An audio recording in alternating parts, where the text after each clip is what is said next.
right, learner. So you're about to hit that big publish button on your YouTube channel, Dreamer Space. That's so exciting. It is exciting. And we thought it'd be the perfect time to dive into a book that might just save you from some common pitfalls on the road to YouTube success. Oh yeah, what book is that? It's called Ego is the Enemy by Ryan Holiday. Oh, I love that book. Have you read it? I have, yeah. It's not your typical, like, rah-rah, follow your dreams kind of book. It's funny you should say that, because when I actually read this, it was kind of the opposite of what I thought it would be, just based on the title. Really? Yeah, it felt like a little bit of a slam in the face, but in a good way. Interesting. You know what I mean? Like, it's not about just going for it blindly. Right. It's about understanding this inner voice that can really sabotage us if we let it. See, so, like, what is he talking about with ego being the enemy? So Holiday's argument is basically that our ego, that voice of self-importance that need to be the center of attention all the time, it can actually hold us back from achieving what we really want. It feels counterintuitive, right? Especially for someone about to launch a creative project. I know, right? You need confidence You do. to put yourself out there. Absolutely. But he's making a distinction here, isn't he? He is. Between ego-driven confidence Yeah. and the kind of confidence that comes from, like, genuine mastery. Yes, exactly. Okay, I'm intrigued. Right. How does he explain this? So he illustrates this with all these fascinating historical examples, which I love. Like, one that really stands out is the Civil War general, William Tecumseh Sherman. Oh, Sherman. Yeah. Do you know much about him? I mean, I'm picturing the history books, famous battles. Yeah. But go on. Tell me more about why he's a good example for this. Okay, so Sherman was a brilliant military strategist, no doubt. But unlike a lot of people in his position, he wasn't driven by ego. He wasn't driven by a desire for accolades, the limelight, all of that. He was much more focused on mastering his craft, on contributing to something larger than himself. Interesting.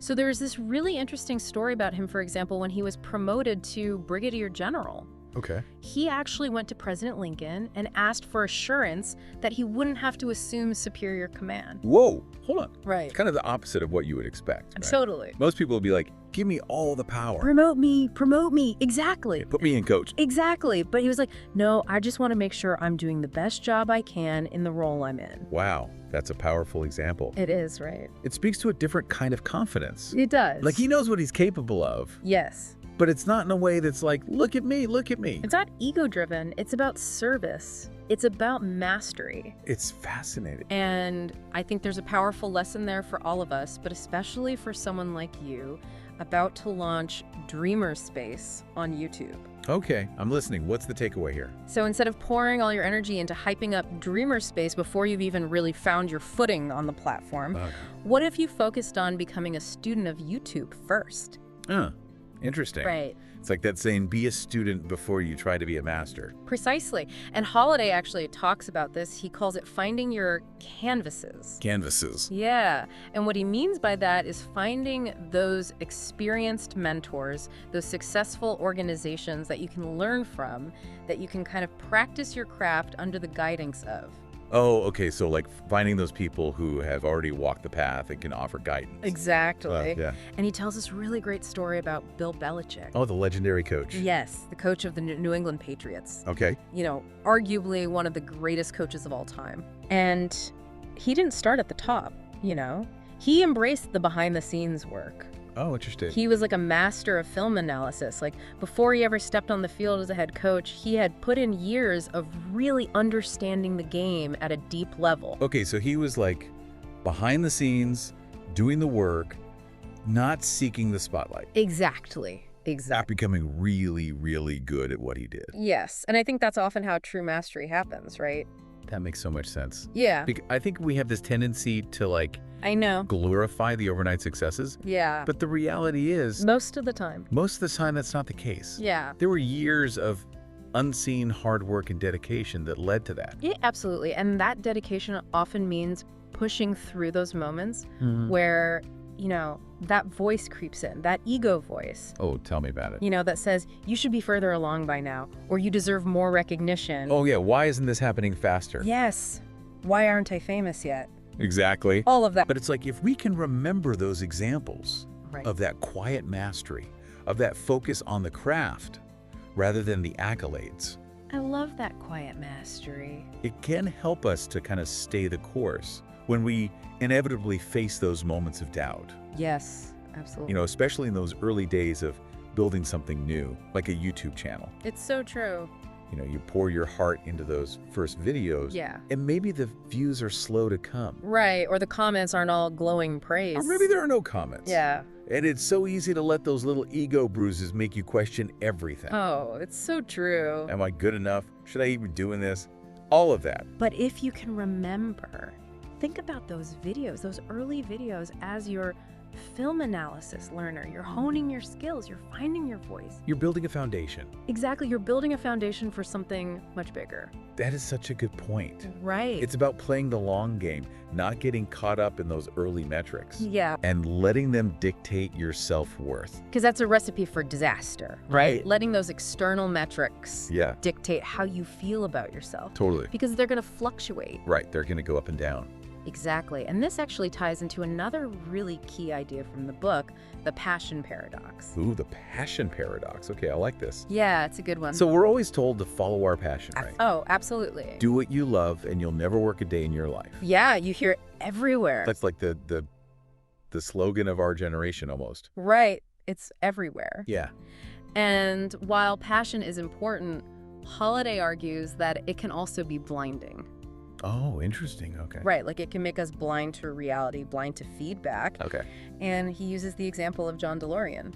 DeLorean, like the car. Yes, the creator of that iconic car from Back to the Future, DeLorean. That is such a good example. I know. Because he was wildly successful at first. Was. And then it all came crashing down, didn't it? It did. And Holiday argues that it was largely due to his ego. Okay. Like DeLorean, he was so passionate about his vision, he had this unshakable belief in his own genius Okay. that he couldn't see the flaws in his plans. Mm-hmm. He wouldn't listen to advice. Okay. He couldn't handle criticism. So it's almost like that unchecked passion became another form of ego. Exactly. That's a brilliant way to put it. Right. It's like passion without the grounding of humility, Without that willingness to learn. without the willingness to adapt, to be wrong. You course correct. Yes, and that can be a danger for anyone, but especially in a field like YouTube, Absolutely. where there's so much competition, Yeah. constant algorithm changes, you have to be adaptable. You have to roll with the punches. You have to figure it out as you go. Exactly. There's no rule book for this. There's really not. Yeah. And so it makes me think about, you know, as you're approaching these early days with Dreamer, Space Learner. Yes. Yes, be passionate absolutely about your vision, Yeah. but also be open to learning, be open to feedback, Be open to making mistakes to course correcting as you go. and not being precious about it. Yes, because that flexibility, that willingness to adapt can be the difference between, you know, burning bright and burning out. Ooh, that's a good way to put it. Right. This is eye-opening Yeah. because it's like, it seems like ego can sabotage us in so many subtle ways. It really can. And we haven't even gotten to what happens when we actually start to find success. Oh, yeah. That's where it gets even more interesting. I know. I know. Because Holiday has a lot to say about the dangers of letting success inflate our egos. Okay. And he has some really surprising examples of how even people who achieve incredible things can stumble Right. when ego takes the wheel. Okay, so we talked about how ego can kind of mess with us Yeah. in those early stages. Right. When we're just starting out, full of doubt. Yeah. But what about when we actually start to find some success? Oh, yeah. Like, you know, those subscriber numbers start to climb. Yeah. Or we get that first viral video. How does ego show up then? That's when it gets really, really tricky. Okay. Because Holiday argues that success, especially early success, can be like a major ego trap. Oh, interesting. Because suddenly, you know, we're getting the praise, we're getting the recognition, maybe even a little bit of fame. Yeah. And it's so easy to let those things go to our heads. Oh, I can totally see that. Yeah. It's like all of that external validation is just feeding the ego, Yes. making us think like, oh, we've arrived, you know, Exactly. even if we're really just getting started. Exactly. And that's when we become vulnerable to, you know, all those ego-driven pitfalls. Like, give me some examples. Like arrogance, Okay. complacency, a resistance to feedback. Right, because if our ego is telling us, like, you're already awesome. You've made it. You don't need to listen to anybody. Exactly. You don't need to improve. Yeah, why even bother? Right, exactly. Yeah. And Holiday uses this example, I thought this was a really good one, of Ulysses S. Grant, Okay. who achieved, incredible success as a Civil War general. Right. But then when he became president, Yeah. it seems like his ego, his ambition, just kind of overshadowed a lot of the humility that had served him so well in the past. Interesting. And it led to some, questionable decisions that ultimately tarnished his legacy. It's a cautionary tale, isn't it? It is. That even someone who achieves incredible things can still get tripped up Absolutely. by their own ego. By their own ego. And what's so interesting is that Holiday contrasts him with his contemporary, Okay. General William Tecumseh Sherman, who we talked about earlier. Oh, interesting. Okay. Who remained remarkably humble and self-aware despite all of his military achievements, Interesting. even refused the presidency when it was offered to him. Wow. Talk about resisting the allure of power and recognition. No, right. That takes a rare kind of self-awareness. It does, and it's a quality that, we can all cultivate, Okay. especially as we're navigating the ups and downs of, building a YouTube channel. Right. Because success on YouTube, or anywhere really, I would imagine, can be fleeting. Oh, absolutely. Like what's trending today might be old news tomorrow. Exactly. The algorithm can change. Oh, yeah. Audience tastes change. That's on the time. You're constantly having to adapt and evolve. Exactly. So how do we stay grounded when that first taste of success arrives? Yeah, that's the question, isn't it? Right. And Holiday, he gives us a few things to think about. Okay. He says we need to stay hungry, we need to stay humble, Stay humble. and we need to stay open to learning. Ooh, I like those. Right. Okay, so break those down for me. Okay, so staying hungry means, even when you've had some success, Yeah. don't let it make you complacent. Okay. Keep striving, keep creating, keep pushing yourself to grow. Okay, stay hungry for more. Exactly. And then stay humble, meaning, don't let the praise go to your head. Right. Don't believe your own hype too much. Exactly. Right. And then staying open to learning Okay, yes. means, recognizing that you don't have all the answers, Sorry. being willing to take feedback. Be willing to learn from your mistakes. Absolutely, because you're gonna make them. Oh, yeah, for sure. We all do. All the time. It's part of the process. It's part of the process. Okay, so those are really good things to keep in mind, even when, or maybe especially when, things are going well. Yes, especially when things are going well, because that's usually when we let our guard down. Right, exactly. And that's when ego can really sneak in. Okay, so that's how we handle success, but what about when we inevitably face setbacks? Oh, yeah. Because let's face it, Yeah. they're gonna happen, They're inevitable. no matter how talented or hardworking you are. Doesn't matter if you're the most talented person on the planet, Yeah. you're gonna face setbacks. Even the most successful YouTubers have videos that totally flop, Oh, absolutely. or seasons where their views just tank. Right. Part of the process. It's part of the process. It's like how you respond to those setbacks. Okay. That makes all the difference. Okay. Because Holiday argues that, again, this is where ego can really lead us astray. Okay. Because Yeah. it causes us to want to blame others. You're right. It's not my fault. Make excuses. It's the algorithm. Yes. Or just give up. People just don't get me. I'm too good for this platform anyway. I'm too brilliant. The world's not ready. Right. And, Yeah. as tempting as those responses are, Oh, yeah. they only keep us stuck. Okay. They prevent us from actually learning from our mistakes and coming back stronger. Okay, so then how do we deal with failure in a way that actually serves us? So instead of going down that rabbit hole of self-pity and blame, Right.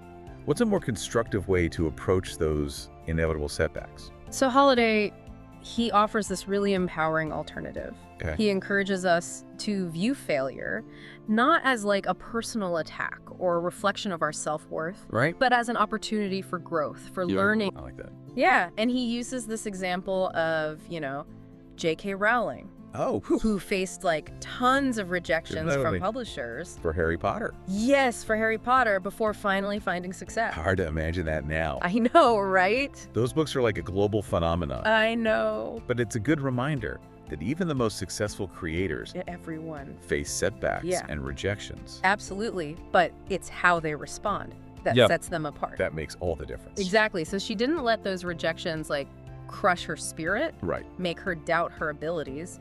She just persevered. She kept going. She refined her work. She kept putting herself out there. That takes guts.